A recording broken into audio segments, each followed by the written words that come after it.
Chill. Santé. Salut. Salut tout le monde. Salut Pablo, salut Marie. Alors aujourd'hui, on chine au cidre et pas à la bière. C'est une petite nouveauté de l'année 2023. Ça ne devienne pas une habitude. Non. Je voulais qu'on parle aujourd'hui du mouvement social en fait auquel on assiste contre la réforme des retraites. Le mouvement social, le mouvement syndical, le mouvement politique, comment tout ça s'articule. Aujourd'hui, c'est jour de manif. Le texte a commencé à être examiné à l'Assemblée nationale hier. Le mouvement social se poursuit. Ma première question, elle est toute simple, c'est comment est-ce que vous voyez la suite des choses et surtout la fin? C'est-à-dire que dans les sondages d'opinion, on voit qu'une majorité de Français sont contre la réforme des retraites, une majorité de Français sont pour le blocage. On a même, grâce à Politis, su qu'une majorité de Français étaient pour la retraite à 60 ans. Mais en vérité, il y a toujours une majorité de Français qui sont assez résignés et qui pensent que malgré la mobilisation, malgré les grèves, quand même, la réforme va quand même passer. Est-ce que vous pensez qu'il y a des chances que l'horizon, en gros, de cette mobilisation, ça soit le retrait du texte ou pas du tout? Je t'en prie, Marie. C'est sympa, merci.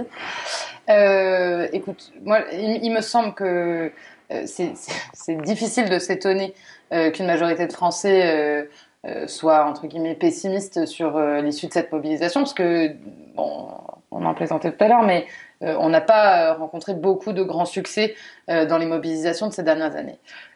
Ceci dit, la situation politique nationale, et y compris celle du mouvement social, est un peu particulière et je suis pas sûre qu'elle recoupe tout à fait celle qu'on a rencontrée dans les dernières grandes mobilisations, notamment sur la question des retraites. Pourquoi ? Parce que la majorité à l'Assemblée, elle est relative, elle est légitime, mais elle est relative. Et elle s'est clairement pas créée autour d'un consensus sur cette réforme. Les mouvements sociaux de ces dernières années, y compris des mouvements sociaux un peu atypiques comme les Gilets jaunes, ont laissé des traces quand même importantes. Donc je pense que la pression qui est mise aujourd'hui, l'importance qu'elle a, le succès des premières manifestations, l'ampleur de l'opposition de l'opinion publique sur cette question de la réforme, elle permet d'espérer un autre débouché que celle des précédentes années. J'espère que ça ira jusqu'au retrait.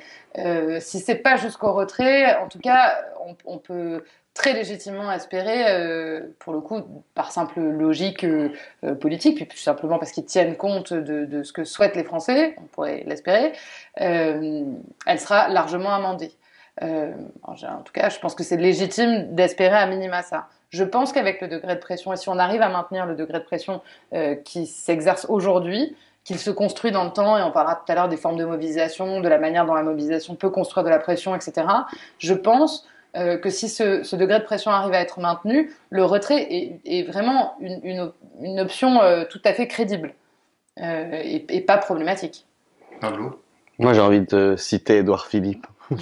Vous savez, la vidéo qui est extraite de son intervention au Mardi de l'Essec, où il rappelle pendant son passage à Matignon que on sait jamais quand est-ce que la dernière goutte, laquelle est la dernière goutte. Il parle, il énumère les mesures qu'ils ont faites, les ordonnances travail, puis le statut de la SNCF, etc. Et il dit ça passe jusqu'à ce que la taxe carbone, les gilets jaunes, ça passe plus. Et effectivement, ce qui est intéressant, et là je suis complètement d'accord avec toi Marie, c'est le fait que dans les conditions actuelles, on peut pas faire de divination, mais on a des conditions particulières. D'une part parce que ce que tu disais, on a l'ensemble de l'opinion qui est assez solidement opposée à ce qui se passe, y compris sur les formes et les modalités de l'action qu'il faut mettre en œuvre, qui sont assez dures. Et de l'autre côté, on a, on va dire, un paysage parlementaire qui n'est pas la même chose que pendant que Édouard Philippe avance, ça passe. La machine de guerre macroniste du premier quinquennat, qui était capable de voter comme une seule personne tous les textes au rythme accéléré, n'est pas là. Ils ont des difficultés à l'Assemblée nationale. Je dis pas qu'avec des alliances tactiques avec la droite, ça, ils peuvent pas s'en sortir.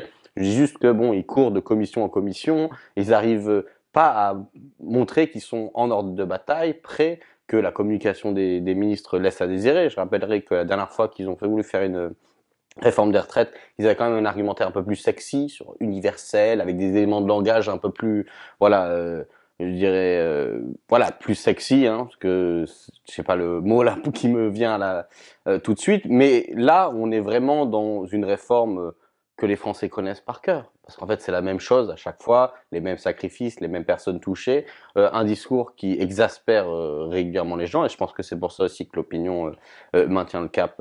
Contre la réforme. Après, est-ce que ça va passer? Oui, je comprends également la résignation des gens, parce que la possibilité d'une victoire, c'est quelque chose qui, à la fois, porte long dans l'histoire, mais qui, lorsque elle n'existe plus depuis un moment, bah, ça s'ancre aussi dans le pays. Ruffin, il parle tout le temps de ça, il parle tout le temps du fait qu'il faut lever le mur de la résignation. Maintenant, ce qui m'intéresse, c'est vraiment les conditions d'exercice. Regardez, on a une intersyndicale qui tient, qui a passé les premières épreuves de mobilisation, alors qu'il y a voilà, des débats. On sait bien que le fait que cette semaine, il y ait une manifestation le mardi avec grève et le samedi, alors un jour non ouvré pour un certain nombre de travailleurs et de travailleuses, c'est un compromis entre deux lignes de l'intersyndicale. Et voilà, et sans être trop optimiste ou trop naïf pour croire que l'intersyndicale, c'est bon, toutes les divisions du passé sont réglées, moi, c'est ça qui m'intéresse, c'est le fait que ça tienne le rythme. Maintenant, voilà, il y a une question qui se pose, c'est quelle est l'étape d'après, au sens, le niveau de... On va revenir sur la question syndicale et genre des différentes stratégies en gros qui dialoguent aujourd'hui au sein du mouvement syndical et du mouvement social en général. Mais d'abord, rester sur cet horizon du retrait du texte, il y a quand même un petit problème, moi, que je vois, c'est-à-dire qu'aujourd'hui, si on veut que le texte soit retiré, il faut bien sûr 100% des voix de la NUPES, des députés de la NUPES qui votent contre le texte, mais il faut aussi les voix du coup d'une partie de la droite. Pas beaucoup, mais il va falloir que, je sais pas moi, une vingtaine de députés LR et quelques députés de la majorité présidentielle votent contre le texte. Ce qui aujourd'hui semble envisageable, mais du coup, est-ce que vous n'avez pas peur que, dans une certaine mesure, ça puisse donner le point, en fait, à cette partie de la droite qui va voter le texte? Et je parle même pas du Rassemblement national, c'est-à-dire de l'extrême droite, qui elle aussi est contre le texte et pourrait, en gros, dire si le texte passe pas, bah, c'est grâce à nous, quoi. Alors, d'abord, je pense que le sujet, c'est pas de savoir à qui va aller le point. Je pense que c'est un vrai débat, mais aujourd'hui, c'est un débat secondaire parce que ce dont on est en train de discuter, le report de 2 ans de l'âge légal, etc., tout ça, ça va toucher l'ensemble des Français et ça va avoir des conséquences concrètes et à très long terme. Donc, je pense que le débat de savoir à qui va aller le point à la sortie de ce bras de fer, c'est un débat qui peut probablement nous intéresser, qui est probablement structurant pour l'avenir de la gauche et les prochains combats. Mais le premier débat, c'est quand même vraiment celui de faire reculer cette réforme. Je pense que je voulais juste rebondir sur un point, sur la question de l'argumentaire et de la forme de la réforme. Ils sont quand même très embêtés parce que la réforme telle qu'ils l'ont construite, qui est une réforme paramétrique, ce qu'on appelle paramétrique, qui ne change pas l'organisation du dispositif en lui-même, mais qui va juste repousser les éléments, les paramètres qui fixent notre capacité à partir en retraite, elle est beaucoup plus difficile à amender. La première tentative de réforme des retraites, qui était pour le coup structurelle et qui revenait sur toute l'organisation du système des retraites, n'était pas moins dangereuse, mais elle était beaucoup plus complexe. Elle pouvait perdre les citoyens dans un marasme technique de compréhension qui là n'est pas à l'ordre du jour et permet de faciliter la mobilisation et qui rappelle quand même des cadres de structure de pensée, de combat qu'on connaît. Et je pense que ça n'est pas pour rien dans la manière dont les uns et les autres sont arrivés à se mobiliser rapidement. Après, je pense que il y a quand même il y a deux formes de retrait, enfin d'échec de la réforme. Il y a le retrait et il y a réussir à mettre en minorité le gouvernement à l'Assemblée nationale. Je ne suis pas une spécialiste de la structuration actuelle de l'Assemblée nationale, mais ça me paraît peu probable de réussir à les mettre en minorité en s'appuyant sur leurs propres troupes.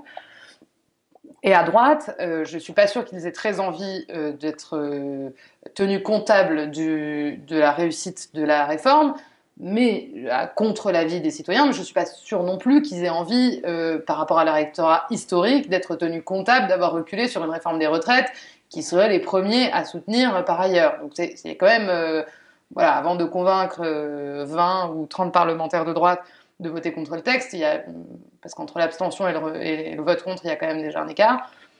Je pense que c'est pas simple pour la droite de se positionner de manière aussi radicale contre le texte, et je suis pas sûre que ce soit par la voie parlementaire, en tout cas par le vote contre au Parlement, qu'on l'emporte.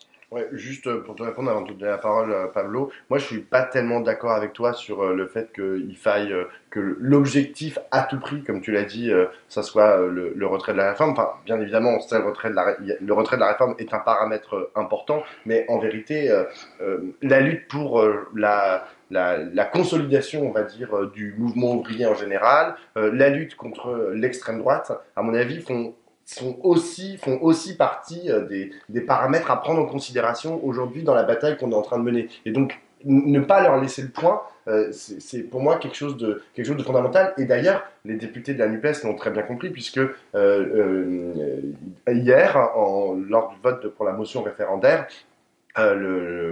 qui était déposé par le Rassemblement national, les députés de la NUPES étaient tous en dehors de l'hémicycle. C'est-à-dire qu'ils ont décidé, alors qu'ils auraient pu voter je partage la motion ton point de vue sur le fait qu'il ne faut pas leur laisser le point et qu'il ne faut absolument rien faire qui nourrisse le fait qu'ils prennent le point. Mais entre ne rien faire pour nourrir le fait qu'ils prennent le point et expliquer aujourd'hui aux Français, aux Françaises, aux travailleurs et travailleuses qui ne sont pas tous Français et Françaises par ailleurs, que l'objectif c'est d'abord ou à égalité de ne pas laisser les autres prendre le point, à mon avis, est maladroit.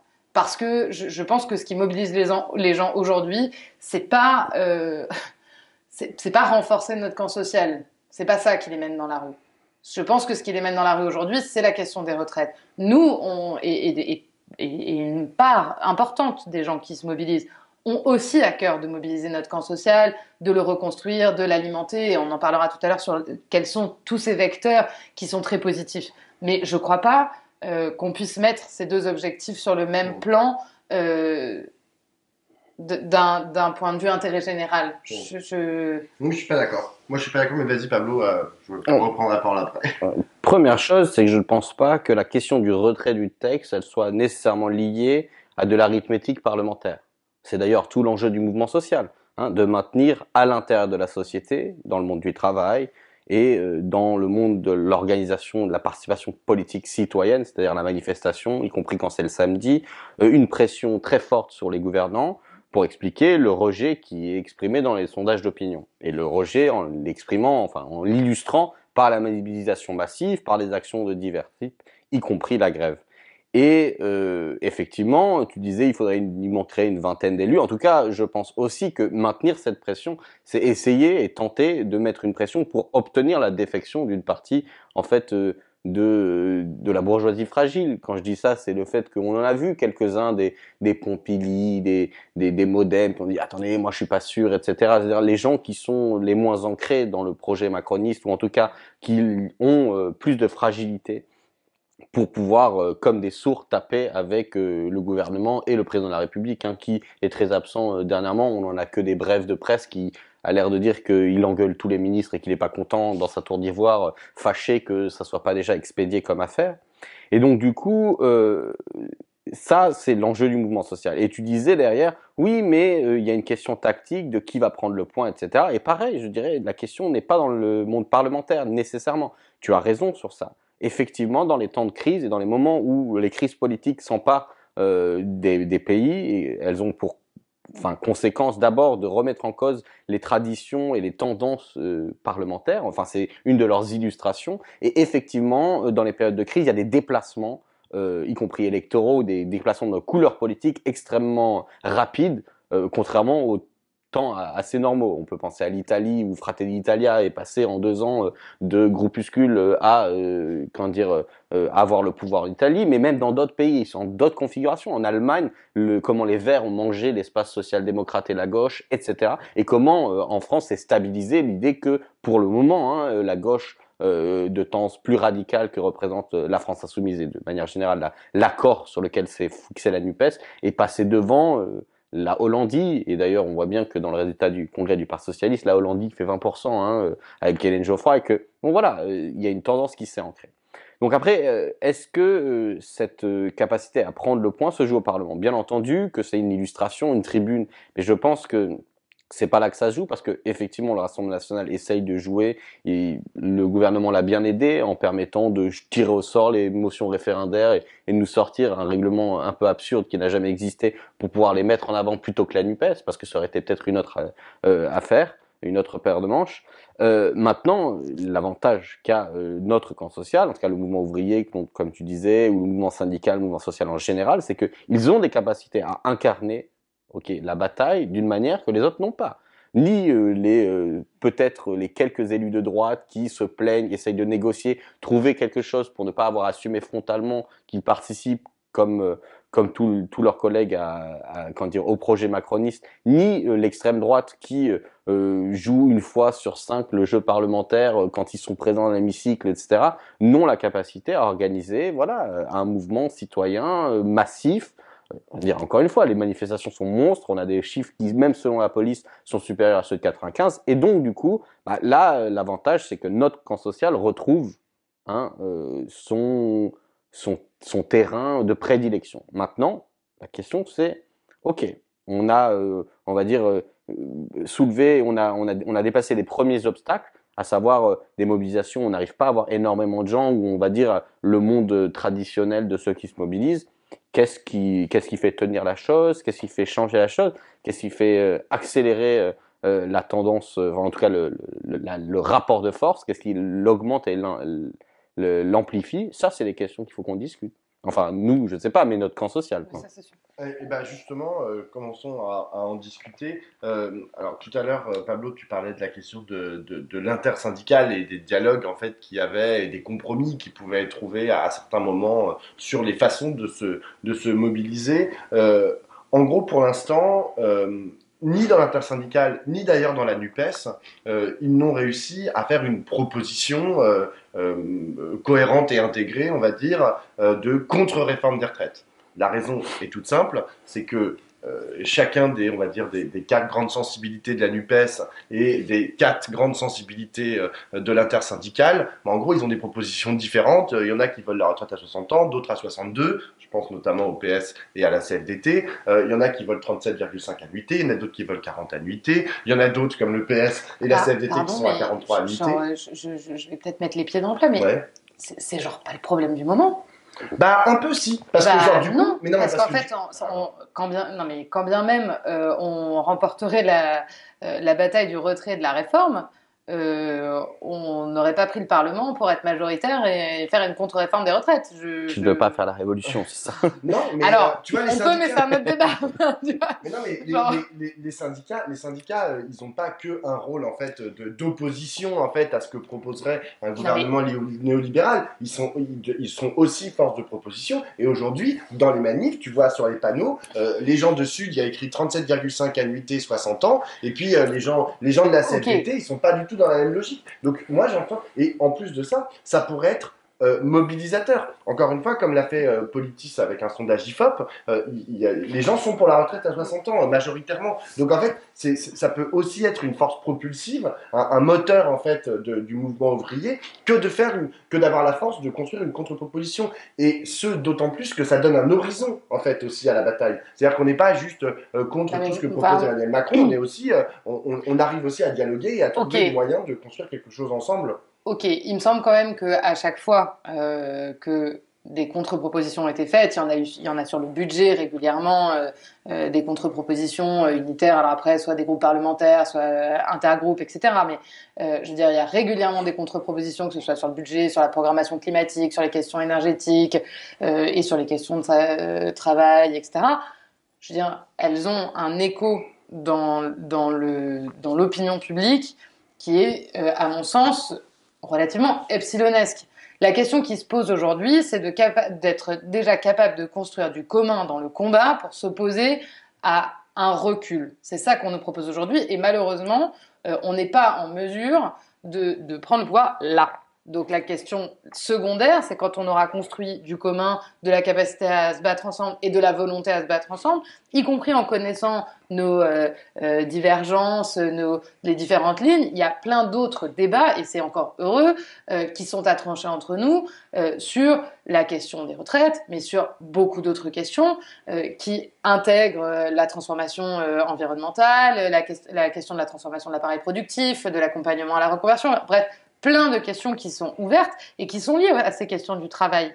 Je veux dire, et on ne peut pas s'attendre que, au moment de l'opposition à une réforme, on soit d'un coup devenu unanime sur toutes les solutions à apporter aux problématiques liées au travail dans notre société. Il ne s'agit pas d'être unanime, il s'agit juste d'arriver à trouver une cohérence. C'est-à-dire que il y en a qui s'opposent à la réforme des retraites et qui sont à l'extrême droite. Et eux, d'ailleurs, hier c'était assez drôle, il y a Marine Le Pen et juste après François Ruffin qui ont fait des espèces de discours de politique générale pour s'opposer à la réforme des retraites. Marine Le Pen, en gros, c'était très simple. Elle dit, moi, contre la réforme des retraites, je propose la réindustrialisation, l'augmentation de la productivité et la natalité. Et une augmentation de la natalité. Formidable. Moi, je suis désolé, mais c'est pas notre plan social. Et elle a beau être aussi contre la réforme des retraites, je suis pas d'accord avec elle. Ruffin, ce qu'il a dit, c'est beaucoup plus... Tu caricatures de beaucoup mon propos. Non, mon mais propos je te dis juste qu'il y a une différence, en fait, quand on s'oppose. Non, mais je suis d'accord avec toi et c'est pas ce que j'ai dit. Non. Ce que j'ai dit, c'est qu'entre proposer comme solution à la réforme des retraites la natalité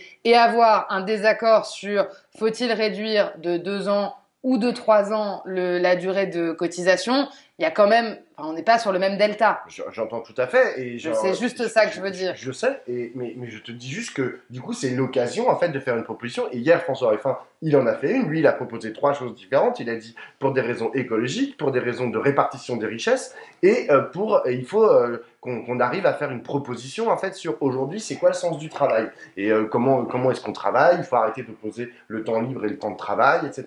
Et j'ai trouvé que vraiment ces 2 propositions étaient parfaitement cohérentes dans leur opposition. Après, c'est choisis ton camp, camarade, si tu as envie d'aller de natalité et productivité. Mais je suis tout à fait d'accord avec toi, mais c'était pas ça la question que tu posais. La question que tu posais, c'est dans le camp de ceux qui expliquent qu'il faut partager le travail, il faut réduire a priori plutôt le temps de travail, il faut repenser l'organisation du travail entre temps libre et temps travaillé, etc.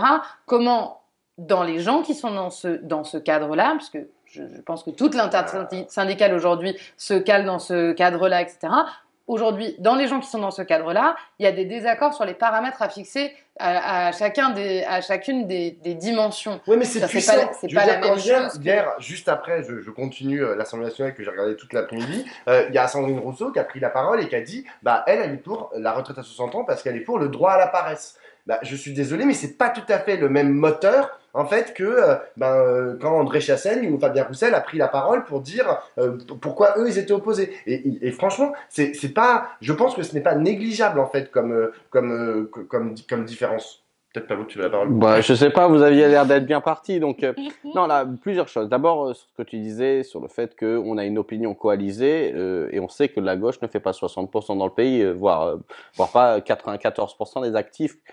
Comme dans les sondages d'opinion contre la retraite. Mais je dis juste que effectivement là c'est plutôt ta question de tout à l'heure, c'est qui gagne le point. On a eu des expériences dans l'histoire qui montrent, le non en 2005, l'extrême droite a voté non, mais c'est un non antilibéral qu'on retient et derrière ça lance une dynamique dans la reconstruction de notre camp social. Donc ça sera réglé comme ça. Donc moi je mets de côté les débilités racontées sur la natalité, les trucs comme ça et tout, ça m'intéresse pas. Donc pour aller un peu dans ton sens Marie, effectivement la différence entre les années de cotisation, le nom à l'intérieur de la gauche n'est pas l'enjeu principal et pour moi ça n'a aucun intérêt. Vraiment ces discussions n'ont aucun intérêt. La seule intérêt c'est de savoir comment notre camp social se positionne sur la seule question qui est posée, à savoir qu'est-ce que le système de retraite. Est-ce que on s'aventure et on va, ça c'est le programme de la classe dirigeante, vers un système de retraite qui dit la retraite c'est le différé de tes cotisations.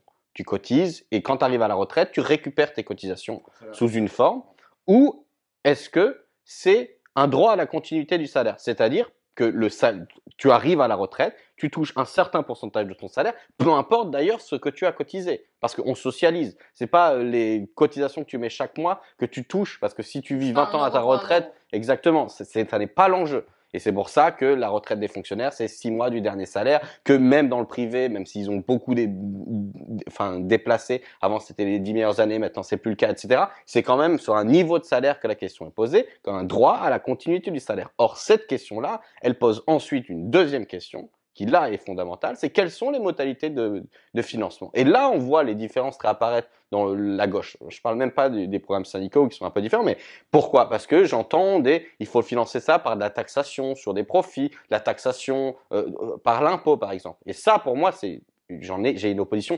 fondamentale à ça. Pour moi, c'est un vieux reste de rocardisme dans la gauche qui fait pas du coup de bien au système des retraites. Pourquoi? Parce que la question pour moi, c'est la cotisation. Encore une fois, oui, à l'augmentation sans doute du niveau de cotisation, mais même effectivement les propositions qui disent plutôt sur la question de l'égalité femmes-hommes, la question de comment en fait la levée des exonérations de cotisation inutiles. Je pense je veux dire, aujourd'hui, on a des levées avec le CICE, etc. Et hier, on a eu jusqu'à des 1,6 du SMIC qui créent des trappes dans lesquelles sont enfermés les gens avec des salaires qui peuvent pas augmenter à cause de ça parce que les patrons veulent pas payer. C'est genre sur ça qu'il faut revenir. Et là, on a largement le quoi financer des pseudo-déficits de 12-15 milliards sur un budget qui, je rappelle, est de 313 milliards par an.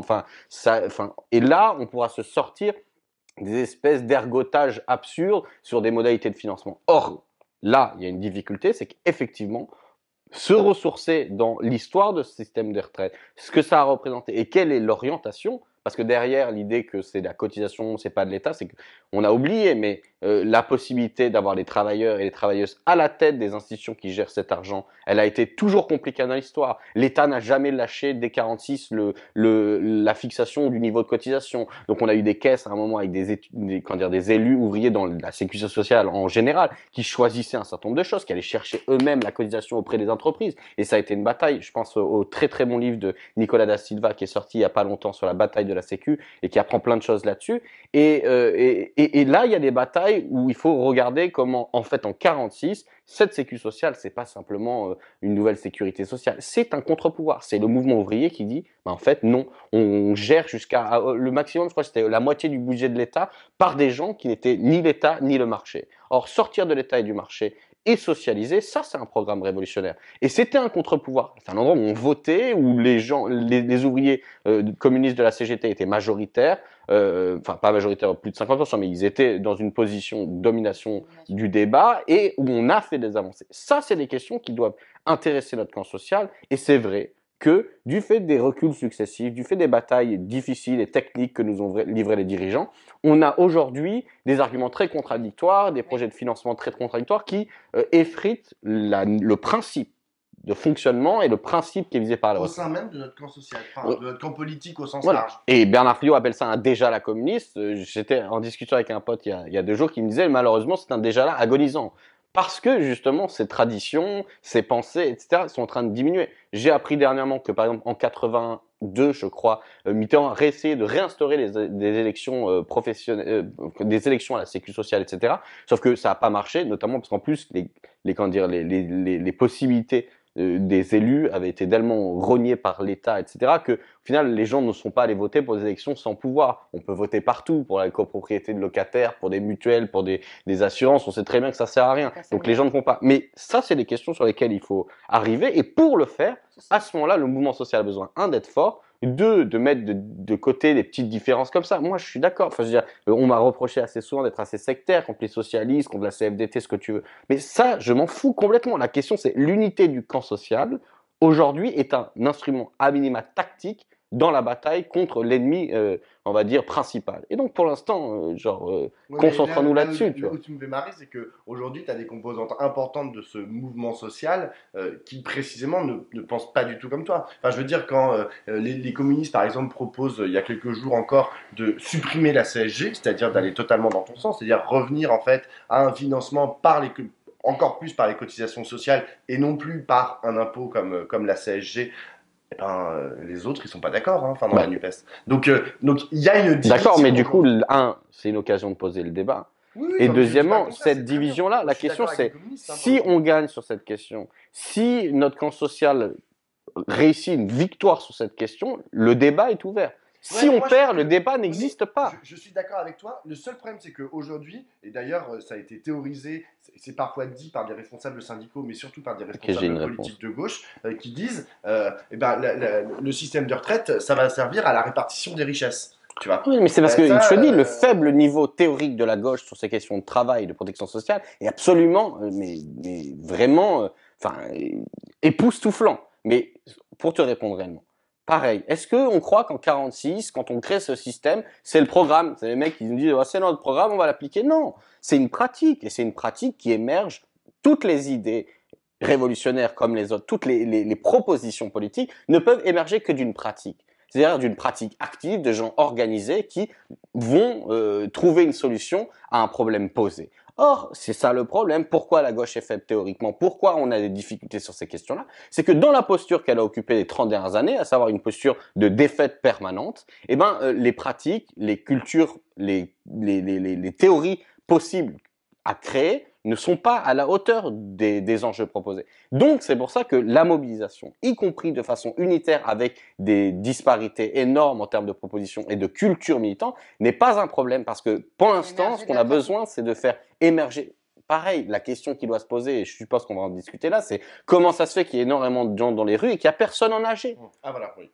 Voilà, Bah, c'est non, mais- ma question. Oui, mais- Moi, je suis allé à des AG dans des gares à Paris. Et effectivement, il n'y avait pas grand monde. Et surtout, ce que m'ont dit les responsables qui organisaient ces AG, c'est il y en a moins qu'en 2010 et il y en a beaucoup, beaucoup moins qu'en 95. C'est-à-dire que effectivement, le mouvement social aujourd'hui n'est pas assis, en gros, sur la discussion et la construction, en gros, d'une mobilisation par l'AG, par la sociabilisation, Mais, en gros, des travailleurs et des ça travailleuses. dépend. Je pense quand même que enfin, j'ai un peu l'impression qu'on découvre l'éléphant au milieu du salon, c'est-à-dire que le taux de syndicalisation des travailleurs et des travailleuses n'a jamais été aussi bas. La participation aux élections professionnelles n'est pas formidable.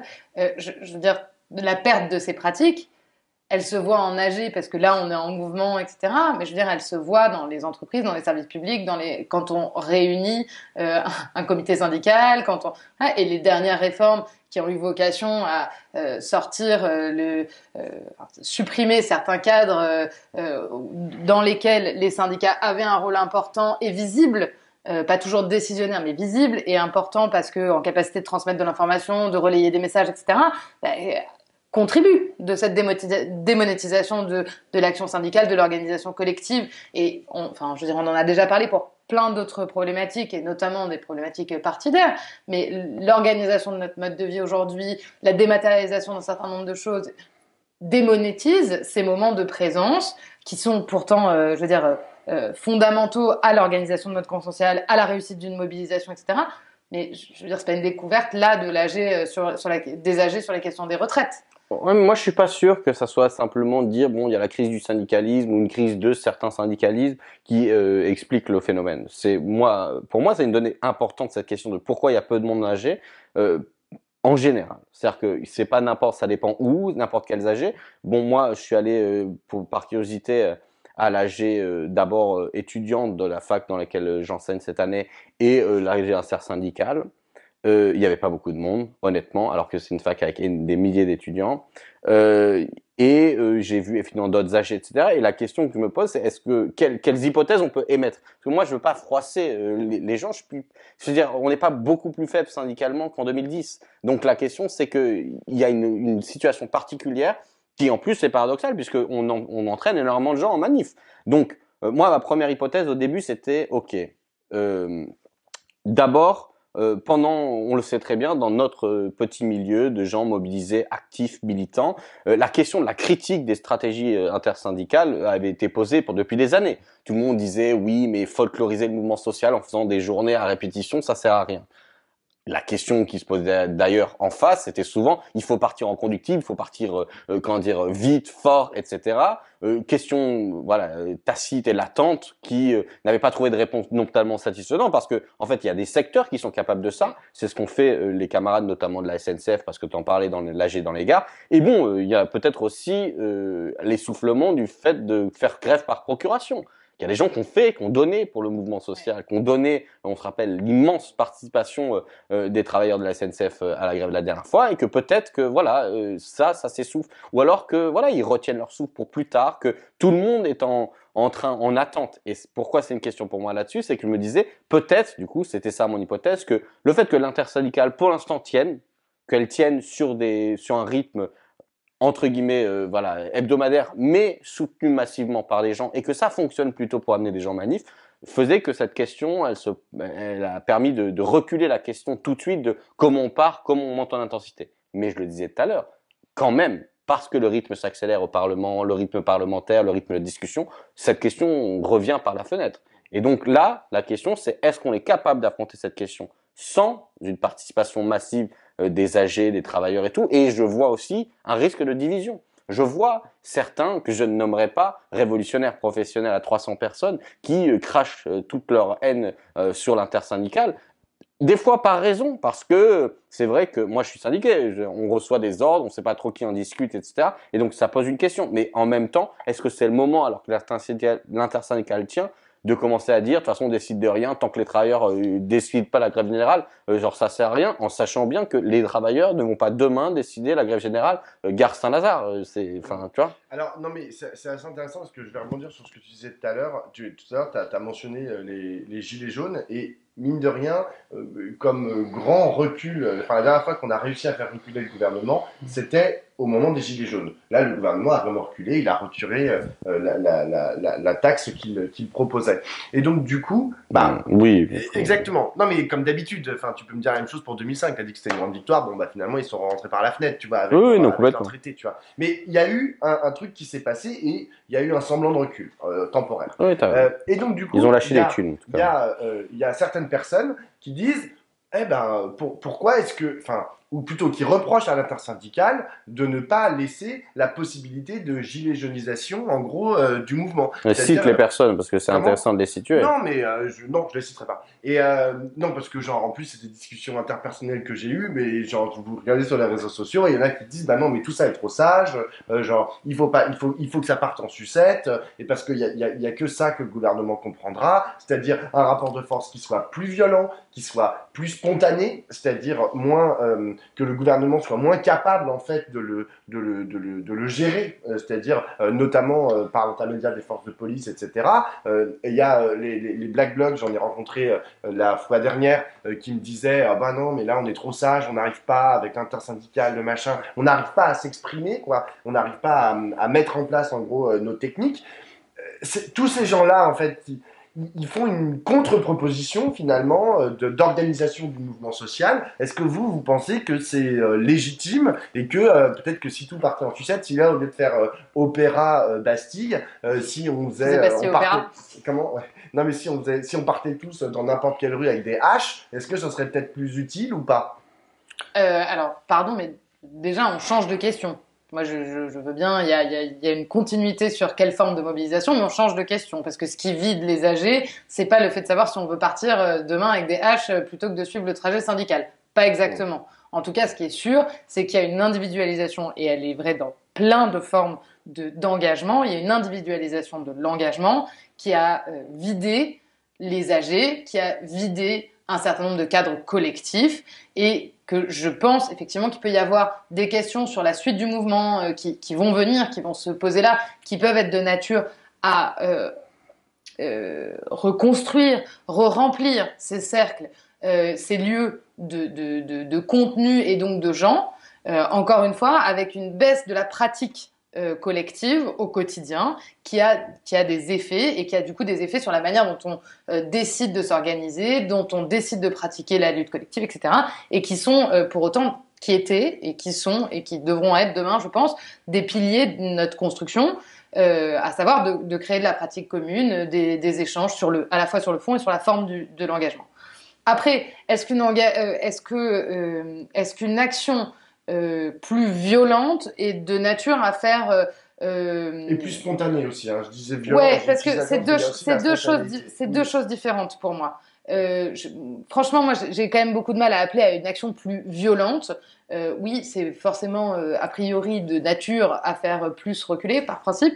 Ceci dit que ça exclut beaucoup de gens de l'action et que ça génère de l'animosité vis-à-vis de gens qui n'ont pas nécessairement envie de voir des gens avec des haches en bas de leur porte, ce qu'on peut parfaitement entendre. Par contre, peut-être plus de spontanéité par certains aspects ou des organisations là aussi. Pour que la grève par procuration puisse fonctionner, il faut quand même, et qu'elle ne soit pas que un sacrifice sur l'autel du commun, il faut qu'il y ait toute une structure qui se mette en place. Des caisses de grève, des soutiens à des secteurs clés qui ont vocation à vraiment organiser le blocage. Bon, ça, il faut que ça se mette en place, et aujourd'hui, c'est pas complètement en place. En tout cas, c'est pas suffisamment soutenu, médiatisé, etc. C'est pas sur ça aujourd'hui qu'on a mis le focus, de façon à ce que ce soit ça le pilier de l'action. Après, des actions spontanées, oui, pourquoi pas. Enfin, ça dépend de quoi. Je veux dire, moi, les Black Blocs et le fait qu'ils n'aient plus de difficultés à s'exprimer dans les manifs de ces derniers jours, à titre personnel, ne me pose assez peu de problèmes. Enfin, tu vois, je préfère autant aller manifester sans difficulté. Je crois que ça tient cet aspect-là aussi. Alors certes, c'est peut-être moins visible, ça fait peut-être moins de presse, moins de clics. Enfin, c'est aussi cet aspect-là qui fait venir des gens en manif, y compris des gens un peu éloignés de la manif. On l'a vu la dernière fois, il y a toujours un renouvellement d'une manif sur l'autre. Il y avait des gens qui n'étaient pas ou peu venus en manif avant, et je pense que s'ils y reviennent, c'est aussi parce que les retours de la première sont que c'est pas dangereux. Je veux dire, moi, j'entends des gens dans mon cadre professionnel me dire, ouais, mais bon, les manifs maintenant c'est dangereux. Ah bon, non, ça va aller. Et je pense que il y a aussi des aspects, c'est possible. Il y a aussi des aspects positifs à ça.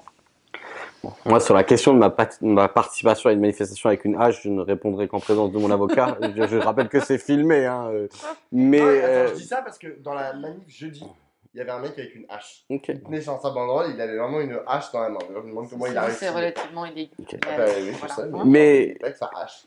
Non, mais plus sérieusement, la question, moi, j'ai pas d'a priori en soi sur la forme et le niveau de violence. Je pense déjà que le niveau de violence est toujours posé par les dominants, hein, et rarement par les dominés ou les gens qui sont exploités, etc. Et je n'ai pas d'a priori sur est-ce qu'il en faut plus ou pas, ou en tout cas est-ce qu'il y en a qui sont condamnables en soi ou pas. Ma question principale, c'est toujours la même, c'est quelles sont les meilleures conditions pour massifier le mouvement et le rapport de force, et augmenter le rapport de force, c'est-à-dire peut-être provoquer des blocages certains de l'économie qui vont foutre la trouille au patronat. Quand le patronat va commencer à dire, écoutez les gars, et d'ailleurs au début, au tout début, il disait, on n'a pas trop envie d'une grève maintenant, l'électricité, le prix, la montée des prix de l'énergie, c'est pas le moment économiquement, etc. Et quand eux ont la trouille, ils tapent à Matignon et à l'Élysée, ils disent, bon les gars, ouais, non, voilà, c'est ça ce que ça veut dire foutre la trouille au patronat. Et donc du coup, il faut se poser la question. Moi, par exemple, tu parlais des Black Blocs. Je pense que le moment où ils ont joué le rôle le plus utile dans les 10 dernières années, c'est souvent des moments où le niveau de la violence en face était extrêmement fort, que la participation de notre camp social était faible, et qu'ils ont permis de maintenir le degré de conflictualité à un certain niveau. Je pense à deux exemples, par exemple. D'abord, par exemple, à l'évacuation de Notre-Dame-des-Landes, où le gouvernement avait dit en 24 heures c'est plié, et où les militants qui participent des Black Blocs ont tenu en échec la stratégie policière parce qu'il a fallu une semaine pour évacuer la ZAD et clairement il y a une participation massive des gens qui croient dans ces techniques et là ils ont eu un rôle extrêmement efficace, symboliquement défait le gouvernement, tenu un terrain, tenu la discussion et le conflit sur place et je pense également à des périodes on va dire au cours de la loi travail et un peu après où on avait une dynamique exprimée par le mouvement social qui n'était pas au niveau de ce qu'on a là aujourd'hui et où on a parlé et on a vu la conflictualité exprimée extrêmement fortement par le caractère spectaculaire de l'action. Par contre, effectivement, les limites réelles de la possibilité de participer, d'avoir de nouveau des familles avec des poussettes, des trucs comme ça, etc., on en a parlé plein de fois. Bien sûr que c'est lié à la présence ou non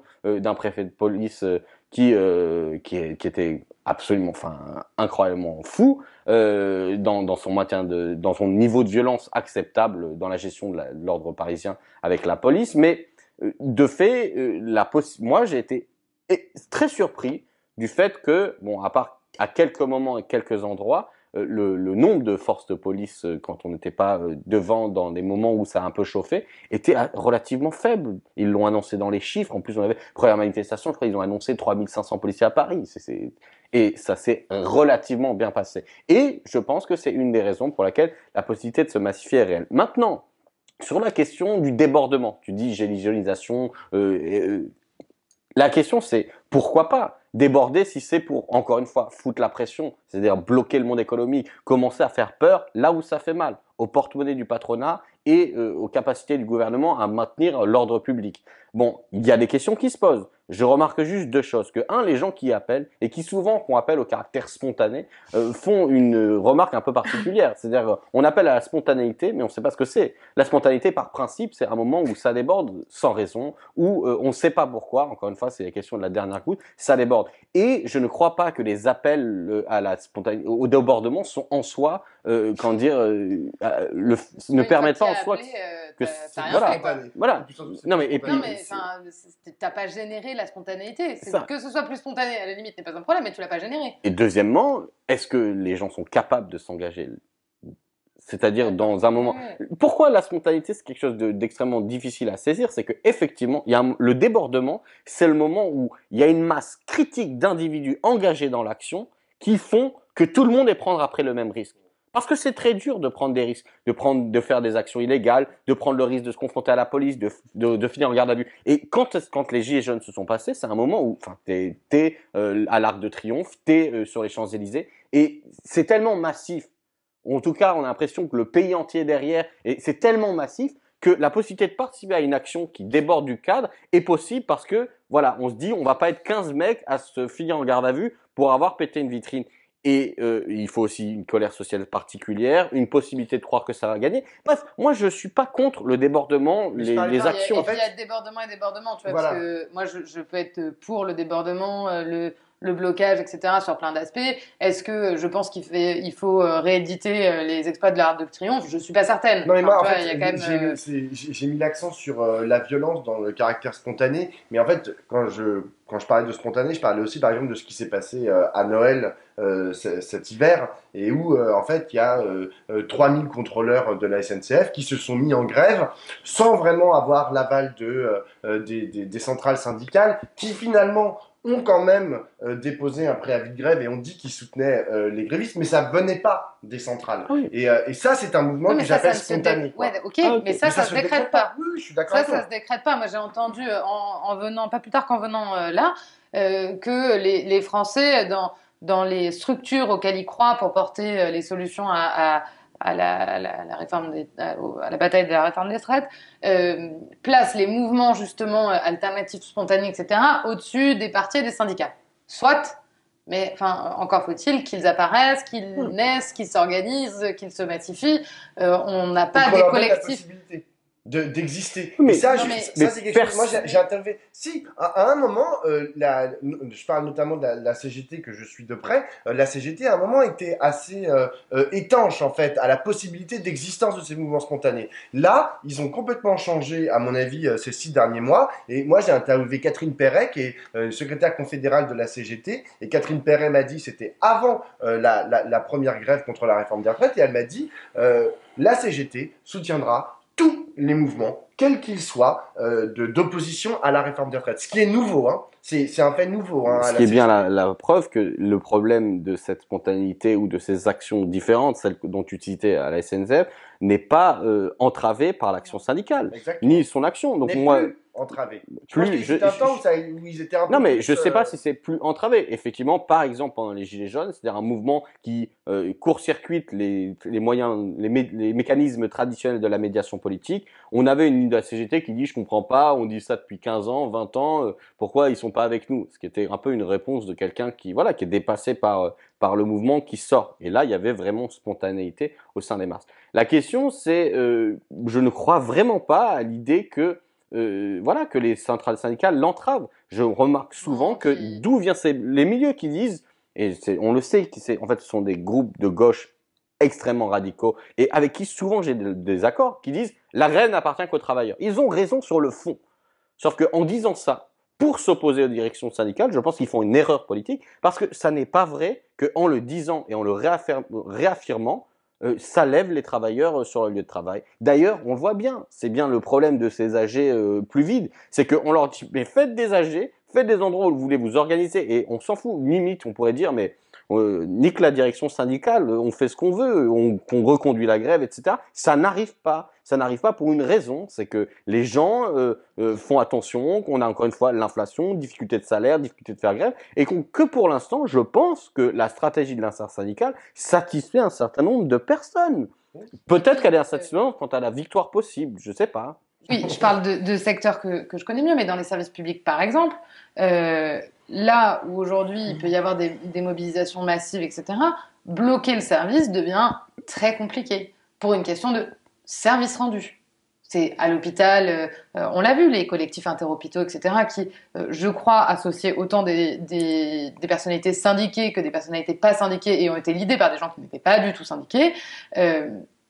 Aujourd'hui, bloquer l'hôpital, c'est quand même très compliqué. Les médecins, quand ils se mettent en grève, ça devient très très compliqué. Et c'est vrai de beaucoup de services publics où aujourd'hui, les gens sont dans des positions de grève qui sont problématiques à plein, à plein d'échelles.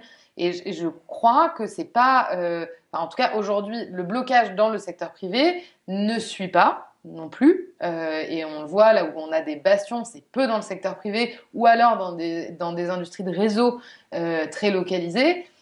Donc je pense que c'est pas simple de dire uniquement la grève appartient aux travailleurs, etc. Très bien, mais une fois qu'on a dit ça, qu'est-ce qu'on en fait et qu'est-ce qu'on est capable de bloquer et jusqu'à quel point on est capable de bloquer, et c'est pas qu'une question de perte de salaire. Oui, mais on peut admettre cependant qu'il y a deux endroits où si ça bloque, ça change déjà tout. C'est que il y a eu des taux de grévistes assez intéressants en fait dans l'éducation nationale. Et en fait, s'il n'y a pas d'école, pas de transport pendant une semaine, je pense que c'est pas la même chose. Le problème, c'est que ce que je disais tout à l'heure sur la critique latente de ces stratégies de journée d'action, eh ben, on a l'impression aussi que c'est de faire tapis, en fait. C'est si, imaginons, la direction syndicale, l'intersyndicale, le décréter, que des gens étaient prêts à l'organiser, c'est-à-dire des gens en AG qui suivent le mouvement, qui s'organisent pour le faire, et que ça passe pas, derrière, qu'est-ce qui se passe? Il y a toujours cette espèce de symptôme de la peur de la thatchérisation du mouvement social. Or, et c'est là où la critique de ces gens-là, je pense, du côté de Révolution Permanente et d'autres, est aussi acceptable, c'est de dire que oui, mais si à un moment on se confronte plus à cette question et on l'esquive, on va de toute manière se faire raser. On va se faire.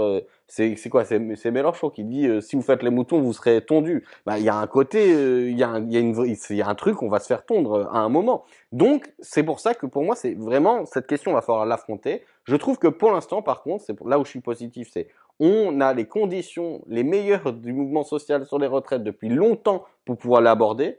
Mobilisation massive, intersyndicale qui tient, opinion publique qui soutient, y compris sur des modalités de blocage du pays. Deuxièmement, une Assemblée nationale, on va dire une bourgeoisie divisée ou sous pression, qui a des fractions de sa part qui sont fragiles et qu'on peut essayer de pousser, et une opposition assez solide et assez organisée, quelles que soient les différences, pour résumer notre débat.